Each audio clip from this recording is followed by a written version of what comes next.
আমার কাছে একটা বীজ আছে। এই বীজটা মানুষের ইচ্ছা পূরণ করতে পারে। তো এই বীজটা আমি রোপণ করতে চাই আপনার জন্য। একবার একটা চোর ম্যানহোলের ঢাকনা চুরির অপরাধে তার মৃত্যুদণ্ড কার্যকর করা হয়। তখন মৃত্যুদণ্ড কার্যকর করার পর যখন চোরকে ফাঁসির জন্য নিয়ে যাওয়া হচ্ছিল, তখন চোর তার শেষ ইচ্ছা হিসেবে বলে, "আমি দেশের প্রধানমন্ত্রীর সাথে দেখা করতে চাই।"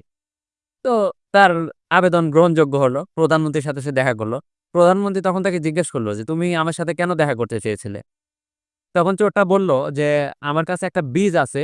এই বীজটা মানুষের ইচ্ছা পূরণ করতে পারে। তো এই বীজটা আমি রোপণ করতে চাই আপনার জন্য।" তখন প্রধানমন্ত্রী তাকে জিজ্ঞেস করল, "এই বীজ রোপণ করতে তোমার কতদিন সময় লাগবে?" চোর বলল, "৭ দিন সময় লাগবে।" প্রধানমন্ত্রী তখন তাকে অনুমতি দিল। তো চোরকে ৭ দিন পর আবার হাজির করা হলো।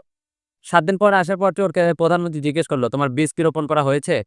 তখন চোর বলল যে, "এটা তো অঙ্কুরিত অবস্থায় আছে। আর ২-৩ দিন সময় লাগবে বীজ লাগাতে।" তো প্রধানমন্ত্রীর এই কথা শুনে বলল যে, "আচ্ছা ঠিক আছে, সমস্যা নাই। তুমি বীজটা রোপণ করো।" এখন চোরটাকে ৩ দিন পর হাজির করা হলো। ওর বীজ রোপণ করার পালা। প্রধানমন্ত্রী ওকে বলল, "এখন তুমি বীজটা রোপণ করো।" চোরটা তখন বলল যে, "এটা তো আমি রোপণ করতে পারব না।" তখন প্রধানমন্ত্রী অবাক হয়ে জিজ্ঞেস করল, "কেন?"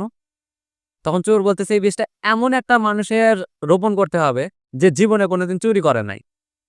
তারপরে প্রধানমন্ত্রী অর্থমন্ত্রীর দিকে তাকালো। অর্থমন্ত্রীর দিকে তাকিয়ে বলল যে, "অর্থমন্ত্রী, তুমি এই বীজটা রোপণ করো।" তখন অর্থমন্ত্রী বলল, "হুজুর, এই পুরা দেশের হিসাব-নিকাশ আমার করতে হয়।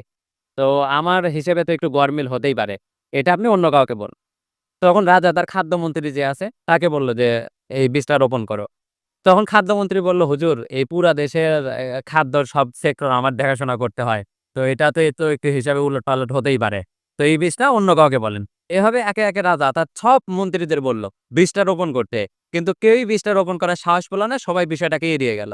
তারপরে চোর প্রধানমন্ত্রীকে বলল, "হুজুর, এই বীজটা আপনি কেন রোপণ করছেন না?" তখন প্রধানমন্ত্রী বলল যে, "এই পুরা রাজ্যের দায়িত্ব আমার কাছে। এখন আমার দ্বারা তো একটু এদিক ওদিক হতেই পারে হিসাব। তো এই বীজটা তো আমার রোপণ করা যাবে না।" তো প্রধানমন্ত্রী এই বীজটা রোপণ করতে নিষেধ করে দিল। এখন মন্ত্রী সবাই মিলে সিদ্ধান্ত নিল যে, এ তো একটা সামান্য ম্যানহোলের ঢাকনা চুরি করছে। ছোটখাটো সব ধরনের চুরির সাথে তো আমরাও জড়িত। তাহলে এটার জন্য তো আর মৃত্যুদণ্ড কার্যকর করা যায় না। তাহলে কি করা যায়? তখন মন্ত্রীরা সবাই বলল যে, "একে তো ছেড়েও দেয়া যাবে না। ছেড়ে দিলে তো এই বাইরে সব আমাদের তথ্য ফাঁস করে দিবে।" তো সবাই মিলে তখন সিদ্ধান্ত নিল যে, একেও মন্ত্রিসভার একটা চেয়ারে বসানো যাক। তখন সবাই মিলে রাজ্য চালানো শুরু করল।